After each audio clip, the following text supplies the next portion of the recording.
यहाँ पे x approaches 0 और x इज इक्वल टू 0 ये डिफरेंट सिंबल्स हैं, इनको आप लोगों ने डिफरेंट ही रखना है। जैसे x इज इक्वल टू 0 इसका मतलब क्या है कि x की एग्जैक्ट वैल्यू जो है वो 0 है। जैसे अभी हम लोगों ने यहाँ से देखा कि जब x अप्रोचेस टू 0 तो x की वैल्यू 0 नहीं है, x बहुत ही छोटा है, 0 के करीब तरीन है। तो x अप्रोचेस टू 0 का मतलब क्या है कि x छोटा है, बहुत छोटा है, इतना छोटा है कि वो 0 के करीब तरीन है लेकिन वो 0 नहीं है। तो इन दोनों को याद रखना है कि ये दोनों सिंबल्स जो है यहाँ पे डिफरेंट है। ऐसे ही हमारे पास x अप्रोचेस टू इन्फिनिटी और x अप्रोचेस a, ये दोनों चीज़ें हैं कि x जो है अप्रोच कर रहा है इन्फिनिटी को, इन्फिनिटी नहीं है, और x अगर अप्रोच कर रहा है a को, तो इसका भी क्या मतलब है कि x जो है वो a के करीब तरीन है। a क्या है, कोई सा नंबर है, x a के करीब तरीन है लेकिन वो x जो है वो a नहीं है। अब हम आते हैं जी लिमिट का कॉन्सेप्ट। ग्राफिकली हम इसको बयान करने की कोशिश करते हैं कि जी लिमिट का तस्वर क्या है। ये हमारे पास एक सर्कल है, ये सर्कल कौन सा, यूनिट सर्कल। यूनिट सर्कल ऐसा सर्कल होता है जिसका रेडियस 1 हो। इस सर्कल के अंदर हमने पॉलीगॉन्स बनाई हुई है। पहले हम लोगों ने 4 साइडेड बनाई हुई है, फिर 8 साइडेड और फिर हम लोगों ने 16 साइडेड। और ये रेगुलर पॉलीगॉन है, यानी कि यहाँ पे ये हम लोगों ने जो पॉलीगॉन ली है ये क्या है, स्क्वायर की फॉर्म में। और यहाँ पे जो है ये 8 साइडेड है और इसमें ये हर एक जो ट्राइंगल आपको नजर आ रही है ये क्या है, इक्वल साइज की है। और इसी तरह से इसमें भी जैसे जब हम लोग इसमें ये ट्राइंगल स्क्वायर बनाएंगे तो आप लोग को पता है कि एक सर्कल में जो एंगल होता है वो 360 डिग्री होता है। और यहाँ पे हम लोगों ने उसके कितने किए, 4 इक्वल पार्ट किए, 4 इक्वल पार्ट्स किए। तो यहाँ पे जो एक ट्राइंगल में जो एंगल बनेगा वो कितना आ जाएगा, 360 को हम 4 पे डिवाइड करेंगे तो ये कितना आ जाएगा, 90। यानी कि यहाँ पे जो एंगल बन रहा है वो 90 डिग्री बन रहा है। ये 8 साइडेड फिगर है तो हमने 360 को क्या कर लेना है, 8 पे डिवाइड कर लेना और यहाँ पे जो एंगल आएगा वो 45 डिग्री आएगा। और इसी तरह से 16 साइडेड फिगर है तो हम लोग क्या करेंगे, 360 को डिवाइड कर देंगे 16 पे तो ये हमारे पास क्या आ जाएगा, 22.5 डिग्री। और इसमें ये जो है ये और इसके सेंटर से इसके सर्कल की बाउंड्री तक की लाइन है तो ये क्या है, इसका रेडियस। और हमने क्या कहा है कि ये यूनिट सर्कल है, इस वजह से इसका जो रेडियस है वो 1 है। सर्कल के एरिया का फार्मूला है हमारे पास पाई आर स्क्वायर, और यहाँ पे हमारे पास आर की जो वैल्यू है 1 है तो हमारे पास इसकी जो एरिया, इसका एरिया आता है वो कितना आ जाता है, पाई। या आप इसको कह सकते हैं 3.142, और ये जो भी होगा एरिया ये स्क्वायर यूनिट में आएगा।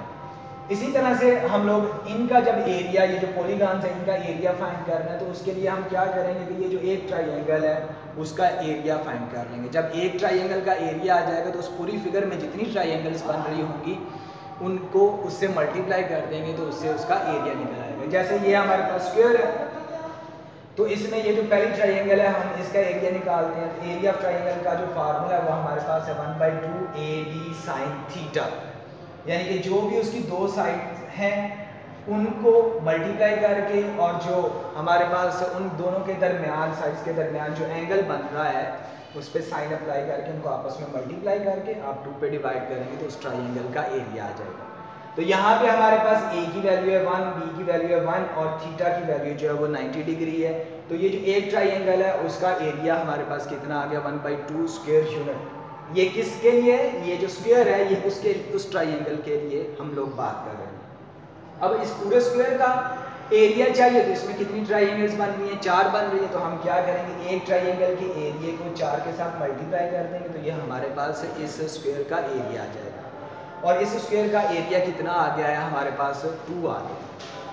इसी तरह से ये जो 8 साइडेड फिगर हम लोगों ने सर्कल के अंदर बनाई हुई है इसका जो एरिया इसी पैटर्न पे आप लोगों ने निकालना है। उसका जो एरिया आता है ये 2√2 या अप्रॉक्सीमेटली 2.83 आता है। इसी तरह से 16 साइडेड फिगर का जो एरिया आता है वो हमारे पास आता है 3.01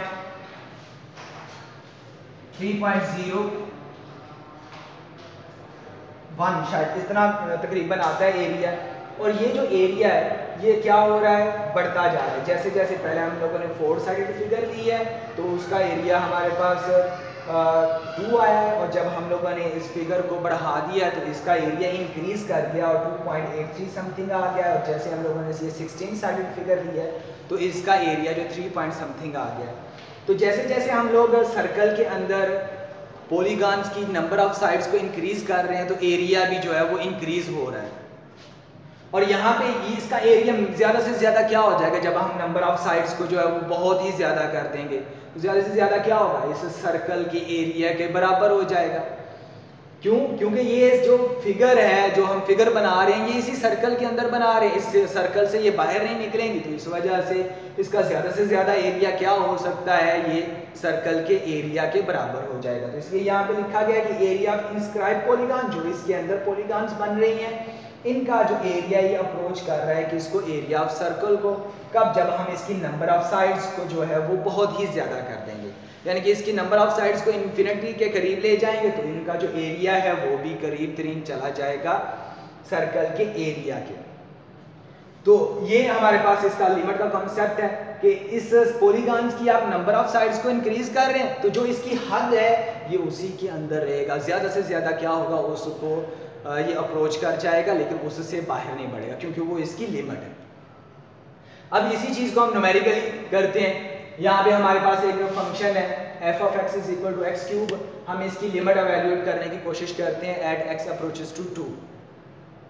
यहाँ पे हम लोगों ने इसके लिए टेबल बनाया वैल्यूज के लिए। हम लोगों ने पहले क्या किया है कि 2 से छोटी वैल्यूज से स्टार्ट किया है, 2 से छोटी वैल्यूज यानी कि लेफ्ट साइड वाली वैल्यूज। 2 के लेफ्ट साइड पे क्या है जी, 1 है, तो 1 से हम लोगों ने इसको स्टार्ट किया है। पहले हम लोगों ने इस फंक्शन में x की वैल्यू 1 रखी है, तो x की जब वैल्यू यहाँ पे 1 रखेंगे तो 1 का क्यूब जो है हमारे पास 1 के इक्वल आएगा।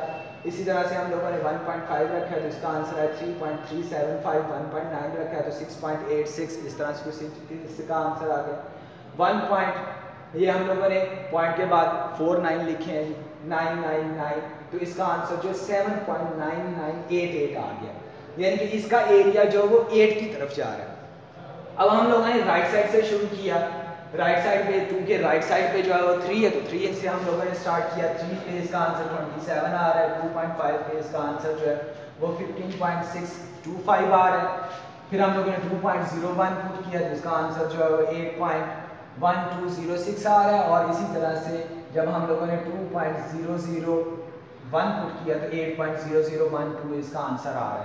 अब आप यहाँ से देख सकते हैं इस टेबल से कि जब हम लोगों ने लेफ्ट से x की जो वैल्यूज है 2 की तरफ लेके गए हैं तो इसका आंसर किसको अप्रोच कर रहा है, 8 को। और इसी तरह से जब हम राइट साइड से आए हैं तो तब भी इसका आंसर जो है, इस फंक्शन का आंसर जो है वो 8 को अप्रोच कर रहा है।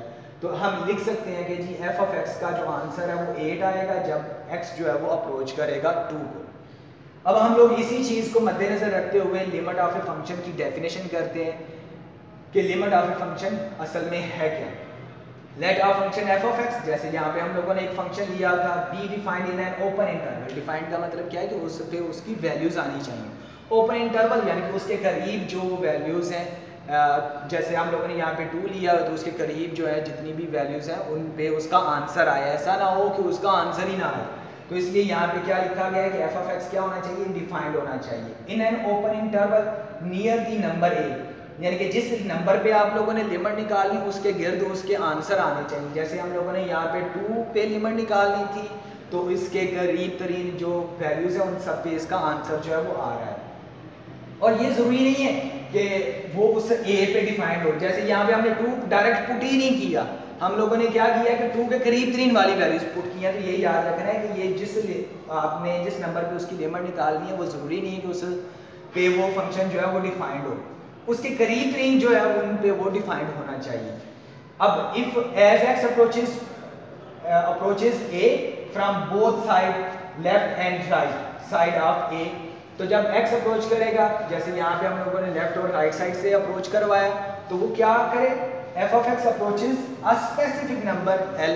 जैसे यहाँ पे 8 आ रहा है, यहाँ पे क्या है स्पेसिफिक नंबर, क्योंकि ये जनरल हम लोगों ने डेफिनेशन करनी है तो लिमिट के लिए हम लोगों ने जो नोटेशन यूज कर लिया है वो l यूज कर लिया है। तो क्या कह रहा है कि जब हम लोग a को अप्रोच करवाएं लेफ्ट से भी या राइट से भी, x को अप्रोच करवाएं तो हमारे पास एक ही नंबर है, तो हम फिर उसको क्या कहेंगे कि वो उसकी लिमिट है, क्या है कि limit of f of x है x as x approaches to a। तो इसको हम लोग सिंबॉलिकली किस तरह से लिखते हैं, limit x approaches a f of x is equal to l। इसको हम पढ़ते कैसे हैं कि limit of f of x as x approaches a is l. तो ये इसकी डेफिनेशन है, इसको अच्छी तरह से तैयार कीजिएगा। नेक्स्ट इंशाल्लाह हम लोग इसकी एक्सरसाइज के सवाल करेंगे।